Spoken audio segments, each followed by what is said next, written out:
presenta 24 horas con Milton Pérez y Diana León.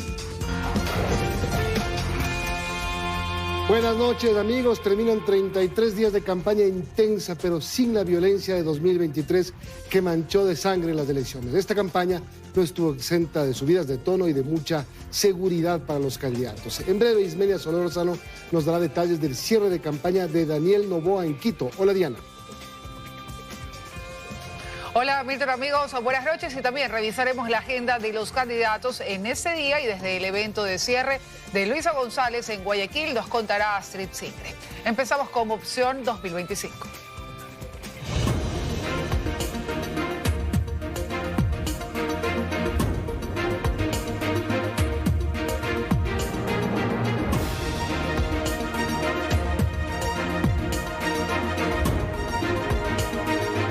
El candidato presidente que pidió licencia este día y entregó la presidencia estuvo en Quito, está en Quito en su cierre de campaña, inició un recorrido en el sur y culminó en la Plaza de Toros en el norte de la ciudad.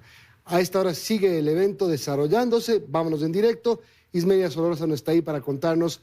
Ismelia, buenas noches, danos detalles del cierre de campaña del presidente candidato.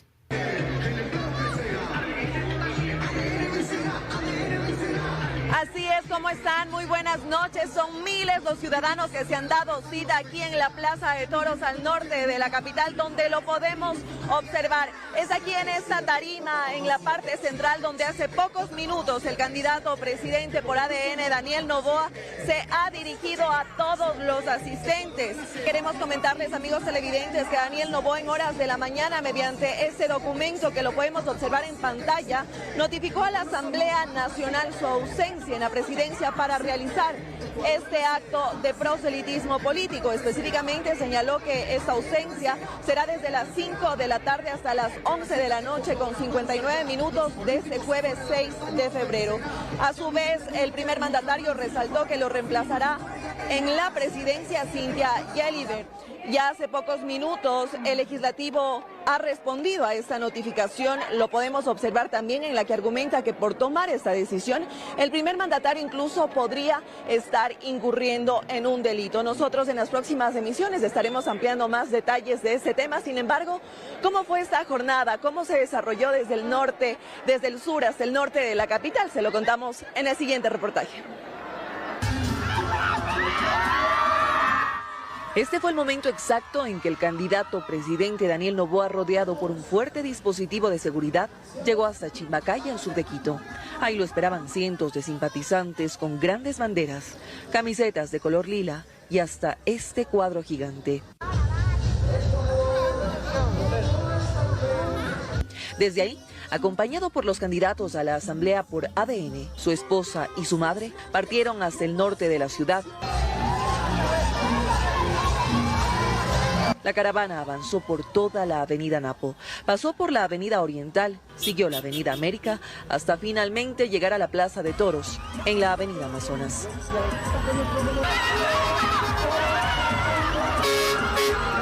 Fue aquí en donde esta multitud esperaba al candidato. Ciudadanos que llegaron desde tempranas horas para ser parte de este cierre de campaña electoral. El domingo, una sola vuelta. Aquí nadie nos da sándwiches. A solicitarle a nuestro presidente que nos apoye en lo que es en salud, en educación, en trabajo y crédito para nuestros productores.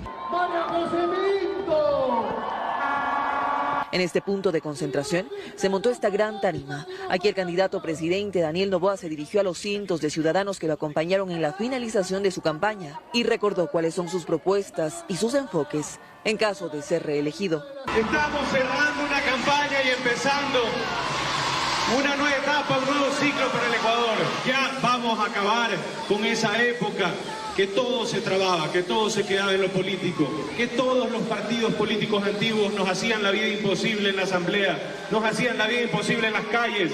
En este mitin político además se presentaron artistas nacionales, quienes pusieron a todos los simpatizantes a cantar y a bailar en este cierre de campaña electoral. A la mujer que yo vi. Bien, Según lo anunciado por el equipo de comunicación del presidente de la República, se estima que aún se presenten varios grupos musicales y el evento como tal dure hasta alrededor de las 9 de la noche con 30 minutos. Es lo que podemos comentarles hasta esta hora de la noche. Ustedes tienen más. Que tengan una buena noche. Buenas noches, Ismenia, gracias. Y mientras que la candidata presidencial por Revolución Ciudadana, Luisa González, cerró su campaña electoral en el centro de Guayaquil, ahí se encuentra Astrid Singre con los detalles. Buenas noches, Astrid. ¿Qué tal? Muy buenas noches en estudio, amigos televidentes. Efectivamente ha sido la ciudad de Guayaquil la urbe elegida por la candidata del correísmo, Luisa González, para hacer su cierre de campaña. Justamente nos encontramos en las calles 9 de octubre y Malecón, donde en estos momentos continúan las presentaciones artísticas. Esto tras ya haberse dado la intervención de la candidata presidencial de la Revolución Ciudadana. Pero ¿cuál ha sido su agenda aquí en la urbe porteña? Se los contamos en el siguiente reportaje. Veamos.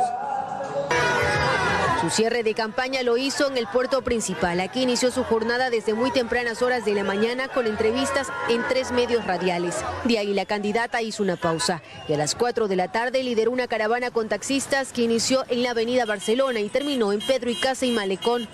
Ya a las 5 de la tarde González se trasladó al punto final de su agenda, Malecón y 9 de octubre, pleno centro de Guayaquil. Aquí se montó una tarima con pantalla gigante, para lo que se estableció cierres viales, como el Boulevard de la Ciudad, desde la avenida Malecón hasta la calle Pedro Carbo. Incluso se colocaron carteles de intersecciones cerradas. El primero en intervenir en el cierre de campaña de la candidata correísta fue el exconcejal Raúl Chávez. De ahí fue el turno del binomio vicepresidencial Diego Borja. Posterior a esto y tras una intervención musical, fue el turno de González, quien inició su alocución, hablando de mejoras en el sistema de salud, así como también insistió en la creación de empleos y la seguridad. No puede haber paz sin medicina en los hospitales. No puede haber paz sin becas, sin presupuesto para la educación y la salud. No puede haber paz sin empleo digno. Luisa González finalizó su exposición anunciando que cuidarán los votos y para aquello dijo, tienen listos 2 sistemas informáticos. En cada mesa tenemos 2 sistemas informáticos para revisar esas actas. Tenemos gente en las mesas.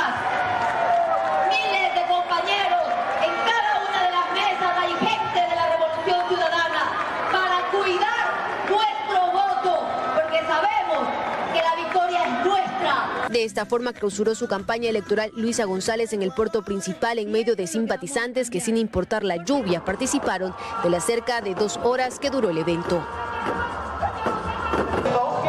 Bien, ahí teníamos la información y la agenda que se ha llevado a cabo aquí en la ciudad de Guayaquil por parte de la candidata Luisa González. Recordar que se termina este periodo de proceso de campaña electoral a la medianoche de este jueves 6 de febrero y de ahí inicia el silencio electoral que tendrá que cumplirse tanto por parte de la ciudadanía como de las organizaciones políticas hasta el 9 de febrero a las 5 de la tarde.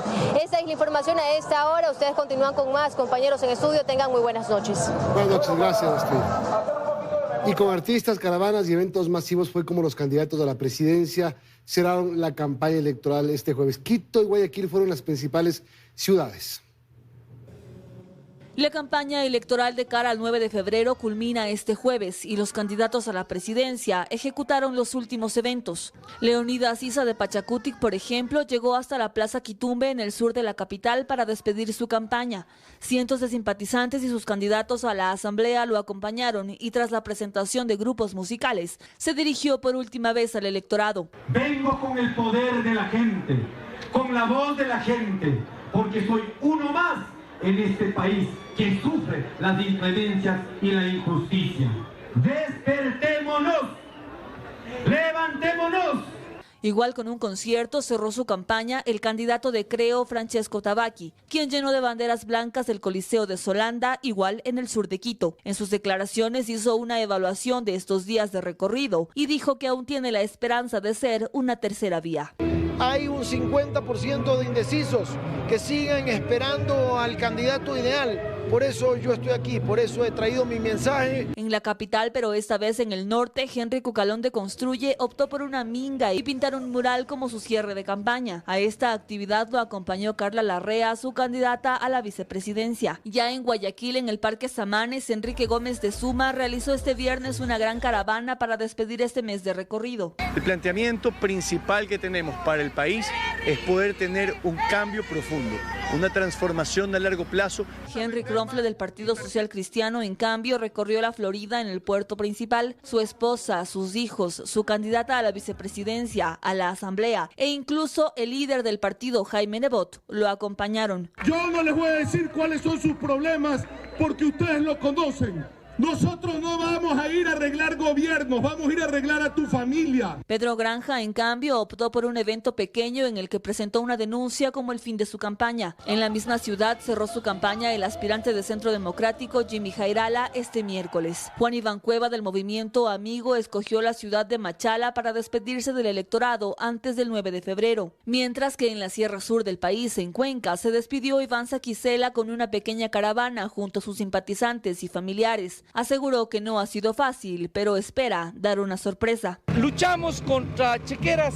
millonarias, pero miren nuestros rostros de alegría, de serenidad, de conciencia tranquila, de satisfacción por la lucha, por las convicciones.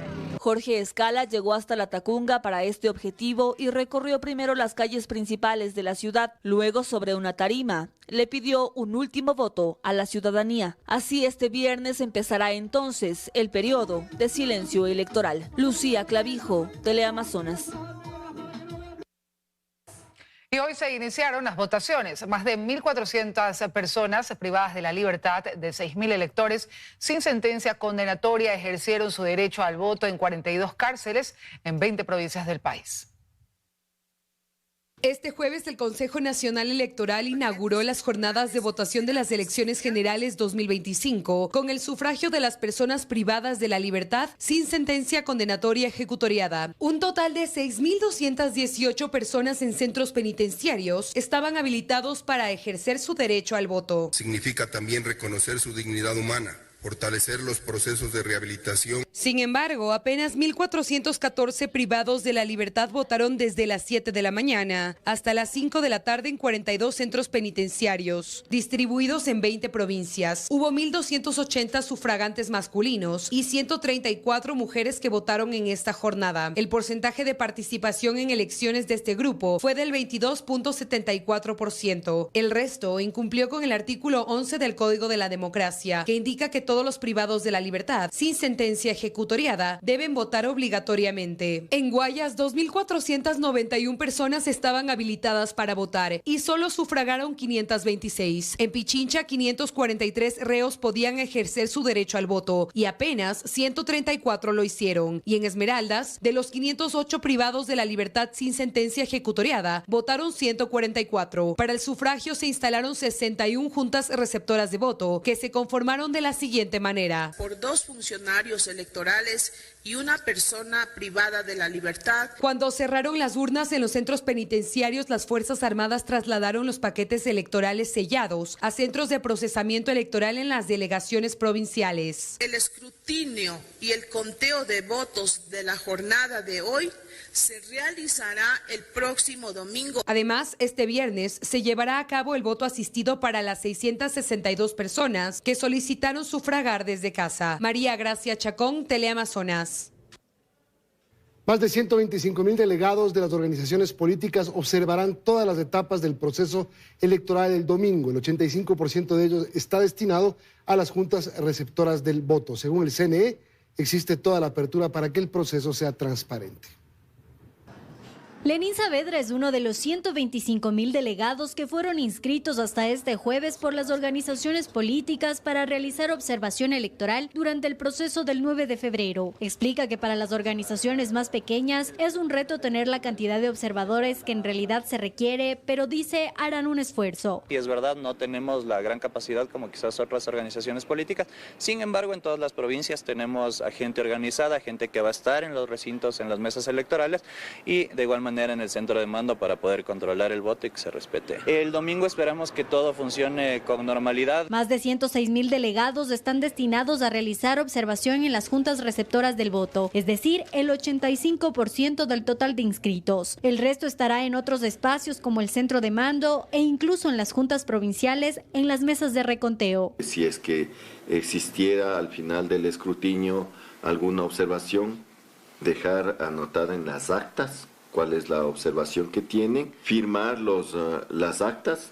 en las que se registra que estuvieron presentes los delegados de las diferentes organizaciones políticas y finalmente solicitar a los miembros de juntas receptoras del voto una copia del acta de escrutinios. Una vez que se escanea el acta, eso es transmitido a través de una red, un protocolo blockchain, el cual nos permite la trazabilidad, la inmutabilidad y la transparencia de la información. Todas las actas que se encuentran publicadas en la web de manera inmediata son las mismas actas que estamos procesando y con eso las organizaciones políticas pueden ir comprobando y haciendo su control electoral. Según el Consejo Nacional Electoral, lo que se busca es transparentar la información a lo largo de todo el proceso. Los primeros resultados oficiales se conocerán ya entre las 20 y 20 horas con 30 minutos. Belén Merizalde, Teleamazonas.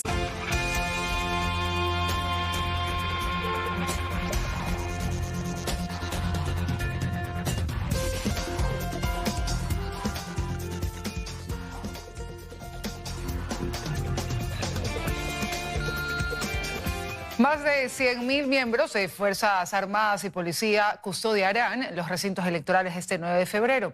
Además, el Consejo Nacional Electoral firmó un convenio con los municipios para controlar el comercio informal. La seguridad de los recintos electorales estará a cargo de las Fuerzas Armadas y Policía Nacional y ellos están listos ya para el domingo 9 de febrero. En total serán 48.000 militares, 1.800 reservistas y 56.700 policías los que se desplegarán en 4.349 puntos a escala nacional. Ya hemos realizado reuniones de coordinación, especialmente con la Agencia de Movilidad y con la Agencia de Tránsito para realizar los diferentes desvíos en los lugares que nosotros hemos determinado donde va a haber mayor afluencia de votantes. Así como también ejecutar operaciones complementarias de control de armas, municiones y explosivos. Quienes irán a zonas de difícil acceso, explican las Fuerzas Armadas, ya emprendieron su viaje, mientras que quienes están en zonas urbanas tomarán la custodia 72 horas antes del sufragio. Todo el personal que tiene la responsabilidad con la seguridad de los paquetes electorales, tienen que estar ya el día sábado 8. Vamos a estar hasta que finalice el escrutinio. Del total de recintos, 3.933 son instituciones educativas. Es por ello que tanto el viernes 7 como el lunes 10 de febrero, las clases serán virtuales. La Policía Nacional además acompañará el voto de los privados de libertad este jueves, para el que solo en Quito están habilitadas 543 personas y el viernes 60 para el voto en casa. El momento que exista algún tipo de alteración del orden público o algún ciudadano bajo efectos del alcohol, pues la Policía Nacional procederá a emitir una boleta. A ello se suma el convenio firmado por el CNE con la Asociación de Municipalidades del Ecuador para evitar que en los exteriores de los recintos hayan ventas ambulantes. Nuestro compromiso es que haya un radio de control de por lo menos 100 metros a la redonda, que 2 horas antes de que se aperture el proceso electoral debamos tener todo, digamos, bajo control, y también 2 horas después. En caso de que estas disposiciones no se cumplan, se aplicarán sanciones de acuerdo a las ordenanzas de cada cantón. Lucía Clavijo, Teleamazonas. En Quito, los observadores de la misión internacional recibieron capacitación para lo que será el proceso del domingo. Son varias organizaciones internacionales y parlamentarios quienes se han sumado a este trabajo que se desplegará en cientos de recintos electorales. Son más de 500 observadores internacionales y superan los 1.600, incluidos los nacionales, quienes estarán vigilantes de los entretelones de un proceso electoral que tiene sus complejidades. Esta vez hablaron de la organización de la distribución del material y cómo será el conteo. Preocupa la transparencia, no obstante, las autoridades electorales dicen que es un proceso abierto. Y si alguien duda y desconfía respecto a la gestión que hemos llevado adelante para tener éxito en este proceso, lo que tiene que asomarse es al ejército de observadores. Si bien el trabajo de los observadores se limita a lo que su condición de tales les permite, no dejan de ser críticos con un proceso evidentemente polarizado. No muy distinto a otros de la región, pero igualmente preocupante, dice Fabiana Martín de la misión del Parlasur. Cuando las versiones políticas se polarizan, el pueblo pareciera que queda sin alternativa y sin salida. Que denuncias y dudas existen en todos los procesos electorales y es una característica típica de nuestro modelo de democracia. Aún así, uno de los propósitos es garantizar la seguridad de los ciudadanos y con ello un ejercicio democrático limpio, dice Amílcar Flores, director de la Red Mundial de Jóvenes Políticos. Que han habido temáticas en las fronteras, que también han habido temáticas de transparencia, pero realmente creemos que todo va a transcurrir de manera pacífica. Es de preocupación de las misiones el control del gasto electoral en redes sociales. Es también un pendiente para los procesos de campaña en el resto del mundo. Haya o no la facultad de control, en la práctica se vuelve casi imposible, reconoce Martín. En el sentido de que vos aportás a una red social de una cuenta determinada que no es la del candidato, sino que de un seguidor del candidato. Muchas veces no está ni siquiera registrada en el país.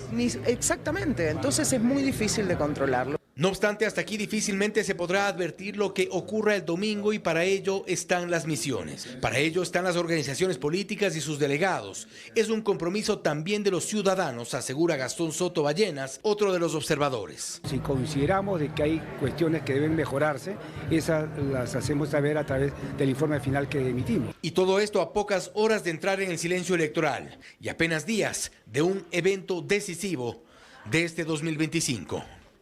Fausto Yepes, Teleamazonas. El Consejo Nacional Electoral realizó hoy el sellado, la verificación de base de datos y el encerado del sistema informático de escrutinios y resultados que se utilizará el domingo. Con este procedimiento, el órgano electoral busca evidenciar la transparencia con la que se manejará la decisión de los ciudadanos expresada en las urnas. Ellos dicen que lo garantizarán. Representantes de las misiones de observación internacional recibieron la información sobre la trazabilidad que tendrán las actas.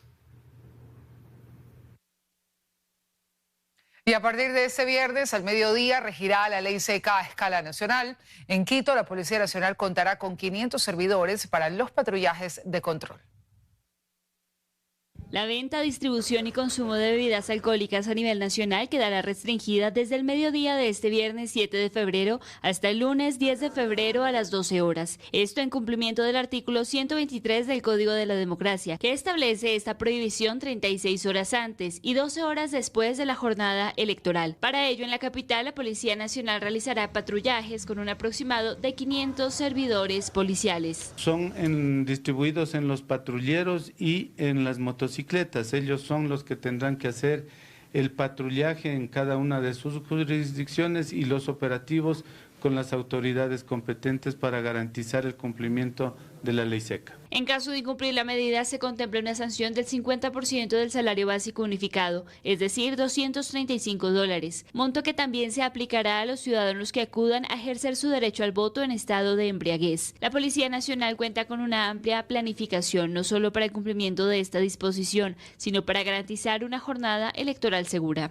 Para este día domingo contaremos con aproximadamente 2.900 servidores policiales que estarán destinados exclusivamente para todas las juntas receptoras del voto y los recintos electorales. Además de la sanción contemplada por la ley seca, por no acudir a votar se establece una multa de $47, $70.50 por no integrar la junta receptora del voto. La sanción más fuerte será para las personas que al haber integrado la mesa abandonen sus funciones sin ningún tipo de justificación, pues la multa será de $5.170 a $9.400. Daniela Valencia, Teleamazonas.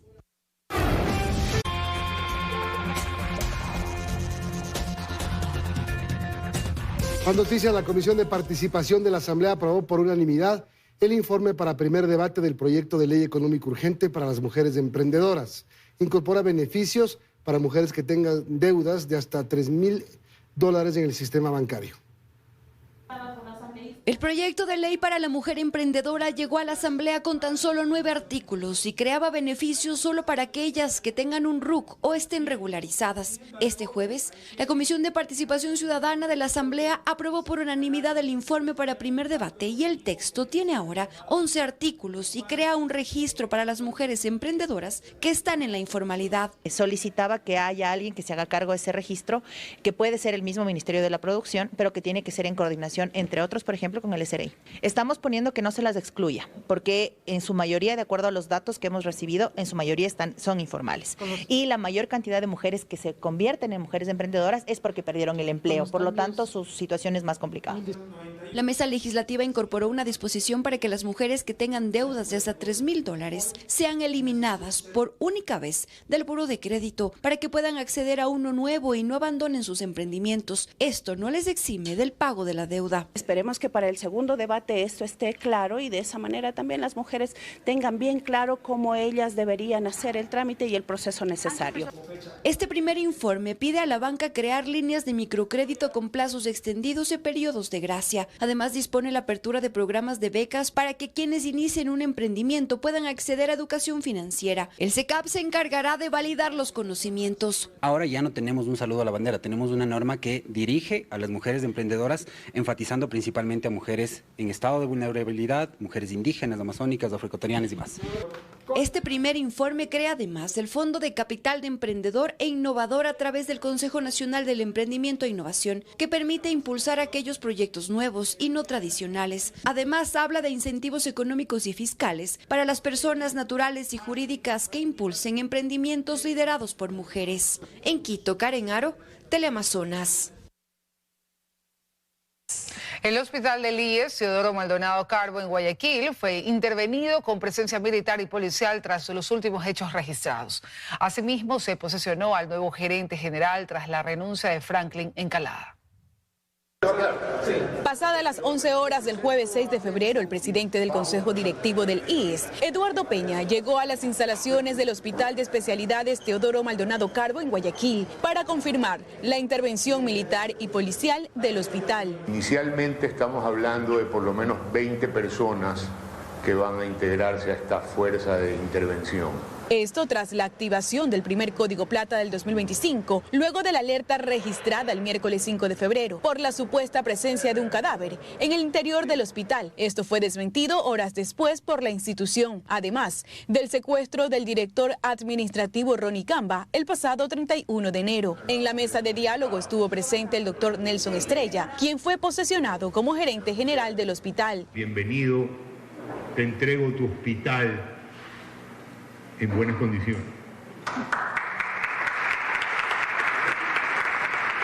Luego de la renuncia de Franklin Encalada, el miércoles 5 de febrero, su salida se da por motivos personales luego de 7 meses de gestión. La posesión de Estrella suma la 6ª gerencia instalada en la Casa de Salud en menos de 2 años. Eduardo Peña mencionó que personal operativo analizará cómo se ejecutará la intervención. El protocolo de ingreso está siendo elaborado por una unidad especial de la policía. Con esto, las autoridades del IES y del Hospital de Especialidades Teodoro Maldonado Carbo garantizarán la seguridad de los pacientes, personal médico y administrativo, con el fin de mantener las atenciones médicas con normalidad. Erika Vera, Teleamazonas.